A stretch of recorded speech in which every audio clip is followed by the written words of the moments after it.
Deciding whether or not to harvest your trees can be a difficult decision, and one not to be taken lightly. Perhaps an even bigger decision is, who can you trust to get the job done?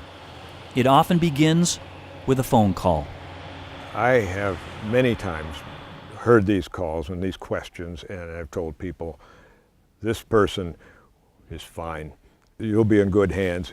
On the other hand, I have told people that I think I ought to come out and look. And I have said from time to time, I don't think you'll be happy with this, the way this is headed. So it's nice to be able to head those things off in advance. Bob Walcott could have used a forester's advice, but like many landowners, decided to trust a logger who called him out of the blue. Bob checked the logger's references and decided to trust him. Things did not go well.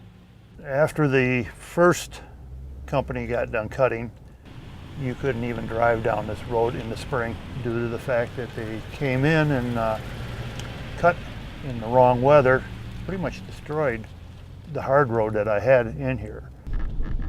When I came out here after they started cutting, I originally realized that they had clear cut this wide open space here, which is about 8 to 9 acres before I was even able to get them to stop cutting. Unfortunately, Bob's story is not unique. Many landowners have agreed to deals they later regret. And while the vast majority of loggers are honest, hard-working people, a few are not.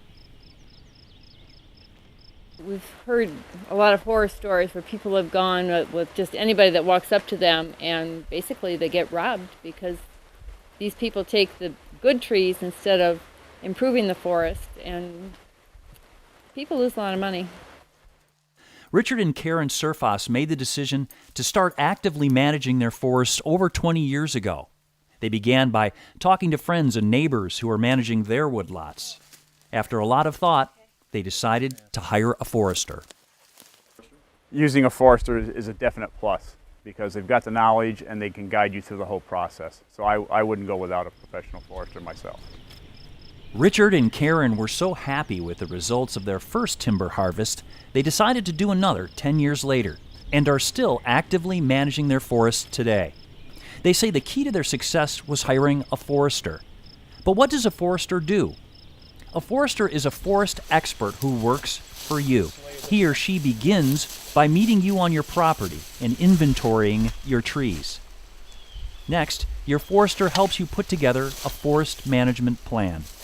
One of the things that a forest management plan will do is help you understand what you're managing toward in the future. So not only what is harvestable today, what can I harvest and sell, but what needs to be done to culture my forest into a higher value woodlot in the future.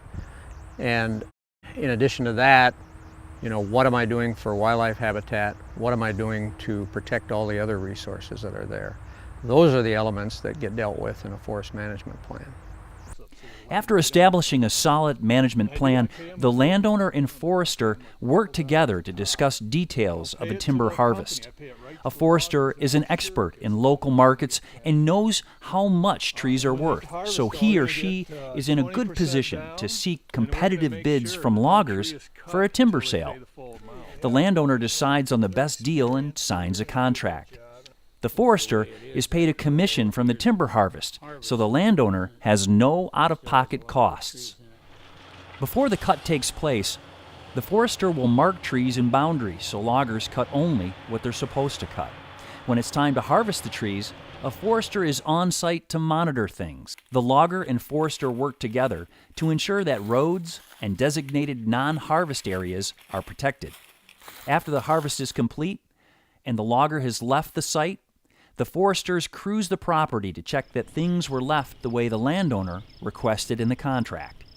It's common for a forester to visit with a landowner right after a cut and a year or more later to see the progress of new growth on the property. If you're considering a timber harvest and want more information, it's as simple as Googling "call before you cut." Click on the link, then click on Michigan. The Michigan Call Before You Cut site talks about many of the things we've already discussed in this video, but if you click on Expert Help, you'll find a great place for information on harvesting your trees. On the left side, there's a link for help in finding a consulting forester. There's also a link for locating a forester from a nearby conservation district, although it's important to note that not all conservation districts have a forester on staff.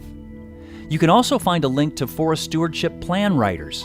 These plan writers are part of Michigan's Forest Stewardship Program. The Michigan DNR has trained these experts to help landowners create a forest stewardship plan. Much like a forest management plan we've already talked about, a forest stewardship plan aims to describe your personal goals, unique forest resources, and suggested management activities.